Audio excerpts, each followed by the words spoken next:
लगे देवताओं पर, देवता कमजोर हो रहे थे। तब भगवान ने समुद्र मंथन करने का उपदेश देवताओं को दिया।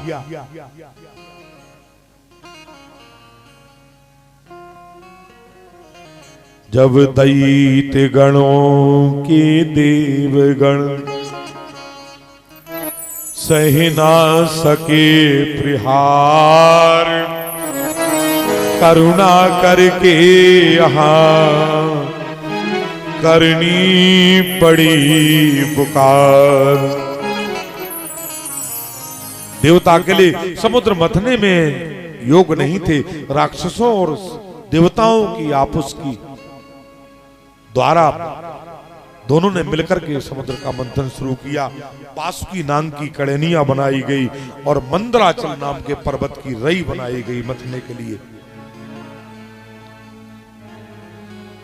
देवता देवता पूंछ की तरफ, राक्षस राक्षस मुंह की तरफ लगाए गए। समुद्र का मंथन शुरू हुआ। सिंधु मथा जाता था जब पर्वत नीचे धंसता था। सिंधु मथा जाता था पर्वत नीचे धंसता था।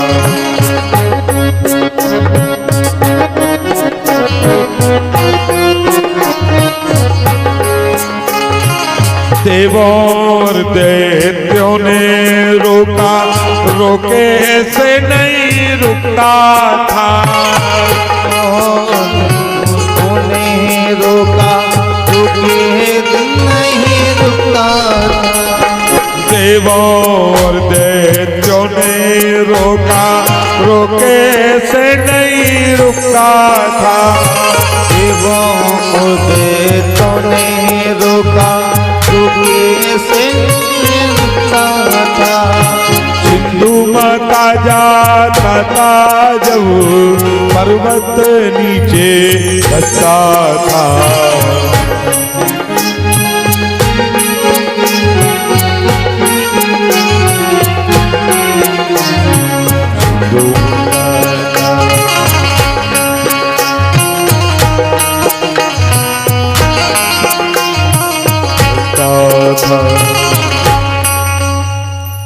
नीचे मंदराचल जाने लगा। तब भगवान ने कच्छप का रूप धारण किया। ये भगवान का कच्छप अवतार था और मंदराचल पर्वत को अपनी पीठ पर धारण करके भगवान समुद्र का मंथन कराते रहे। समुद्र के मथने से 14 रत्न निकले। श्री रंभा विश्ववारुणी अमय शंख गजराज, धनवंतर सुर धेनु तरु, कल्पमणि बाज। 14 रत्न समुद्र के मंथन से निकले। श्री लक्ष्मी निकली, वो नारायण को दी गई। रंभा नाम की अप्सराएं निकली, वो देवराज इंद्र को दी गई। श्री रंभा विष शंकर भगवान से प्रार्थना की गई, विष को पीने की। भगवान शंकर के लिए निवेदन किया गया। शंकर जी ने विष का पान किया। श्री रंभा विष वारुणी मदरा निकली, वो राक्षसों को दी गई। वारुणी मदरा, उसके कई नाम हैं। उसी को मदरा कहते, उसी को वारुणी कहते हैं। देवता सोमरस कहते हैं उसे। आज लोग कलयुग में शराब कहते हैं उसे। और शराब ऐसी है कि जिस घर में पहुंच गई उस घर में शराब ही पहुंच जाता है, ये समझ लो आप। जिस घर में पहुंच गई तो शराब ही पहुंच जाता है। शराब वो आग है कि घरों को जला करके राख कर देती है, आदमी को जला देती है, इज्जत को जला देती है, दौलत को जला देती है और सब कुछ मिटा देती है। कई लोगों के शराब पी करके एक्सीडेंट हो गए, पांव टूट गए, चल फिर नहीं पा रहे हैं। इसलिए समाज में मदरा बहुत नुकसानदायक है। आप सोचो ये शराब बनती का ऐसे, वैसे आजकल तो हर चीज से शराब बनती है, फलों से बनती है, गेहूं से बनती है, जौ से बनती है, लेकिन पहले सिर्फ महुए से बनती थी। महुआ होता है हमारे 84 में एक फसल मानी जाती है महुए की। यदि महुआ आ जाए ना तो जितना आदमी एक फसल से कमाता उतना हमारे यहाँ महुए से कमा लेता था। इतना महुआ था, उस महुए से शराब बनती थी। वो महुआ का पेड़ कभी देखना आप, आपके यहाँ भी होंगे, एक आध दो चार पेड़ तो होंगे, देखा होगा आप लोगों ने। लेकिन महुआ जब लगता है तो जब बिल्कुल पत्ते झड़ जाते तब महुआ लगता है। आप सोचो, और फल जब पेड़ जो है जब फल लगते हैं पेड़ों पर तो पत्ते आते हैं तभी फल लगते हैं। आम पे आम तब लगता है जब पहले पत्ते हरे हो जाते फिर आम लगता है। इमली पे पत्ते आ जाते जब इमली लगती है, अमरूद पे पत्ते नए आ जाते जब अमरूद लगता है। लेकिन एक ही दुनिया का पेड़ ऐसा है,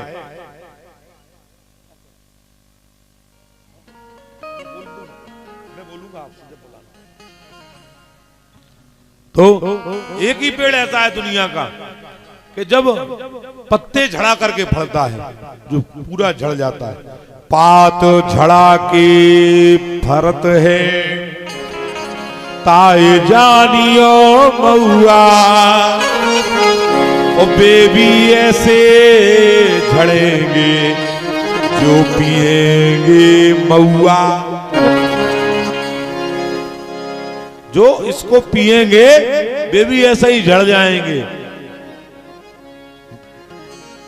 जो इसको पिएंगे। इसलिए इसे नहीं पीना है, समाज में बहुत बड़ी बुराई है। महाराज,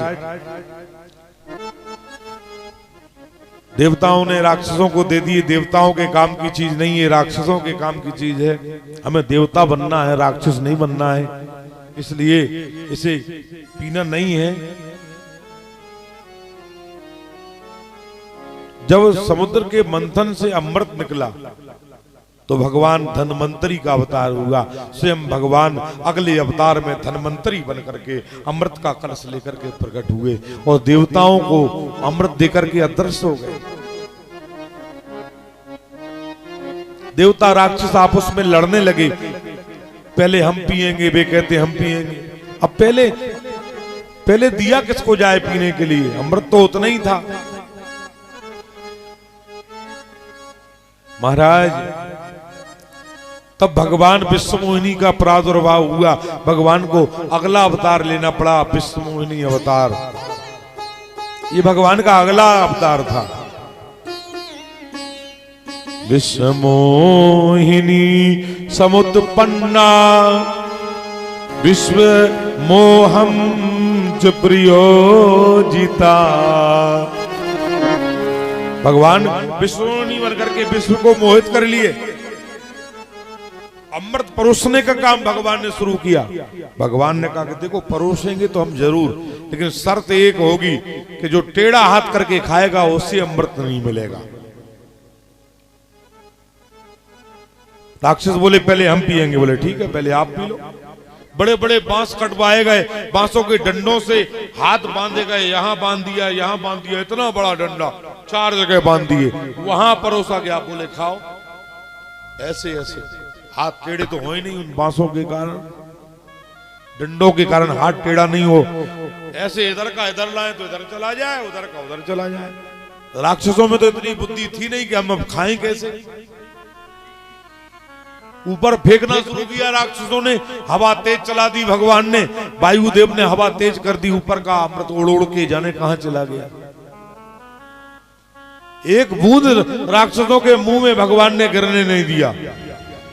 आधा कलश हो गया। कहा देखो राक्षसों का भाग खत्म हो गया, अब देवताओं के लिए खिलाया जाएगा। उन्हीं डंडों से राक्षसों ने देवताओं के हाथ बांधे। देखते कि देवता कैसे खाते हैं। देवता तो बुद्धिमान थे, उनने 2 पंक्तियां बनाई, एक आमने एक सामने, ज्यादा दूर नहीं कि यहां से उनका हाथ वहां पहुंच जाए, उनका हाथ यहां आ जाए, गैप इतना था बस। उधर अमृत परोसा गया, भगवान परोस रहे थे, उसने उसको खिला दिया, उधर वाले ने ऐसा हाथ करके उसको छुटा दिया, ऐसे ऐसे करके एक दूसरे को खिलाने लगे। राक्षसों ने कहा कि हमने ऐसा सोच नहीं पाया कि एक दूसरे को खिला सकते हैं।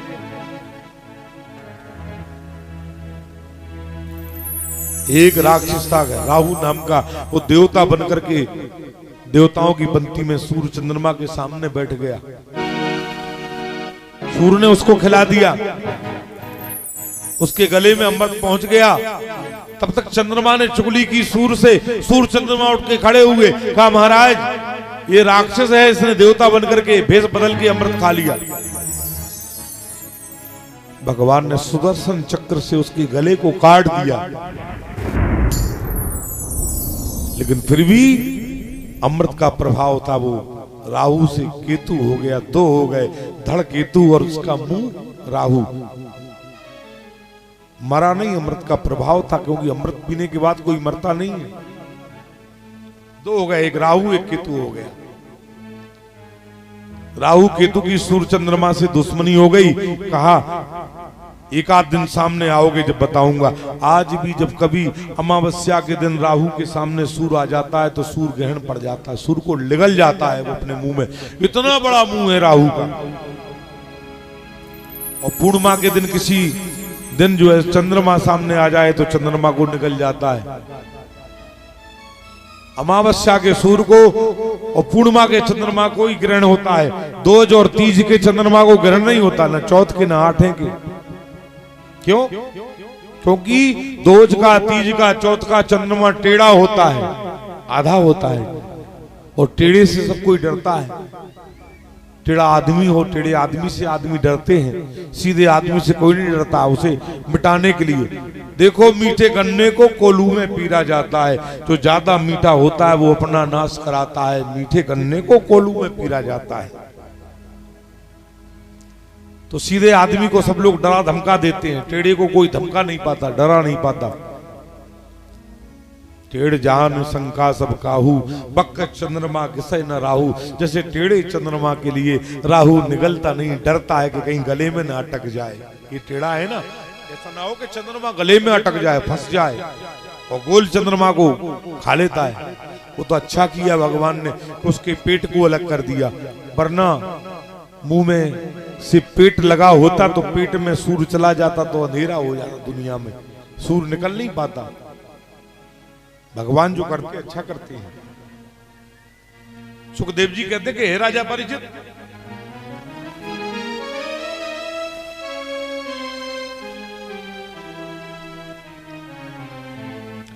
अगला अवतार भगवान का नरसिंह अवतार हुआ।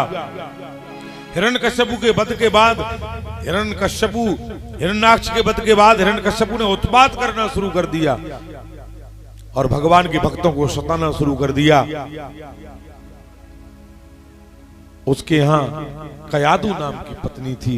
हिरण्यकश्यपु की पत्नी का नाम कयादु था। उसके 4 पुत्र थे, स्निलाद, अहलाद, कहलाद और प्रहलाद। छोटे पुत्र का नाम प्रहलाद था। प्रहलाद संतों की प्रवृत्ति के थे, संत बुद्धि के थे। बहुत पुरानी प्राचीन कथा है।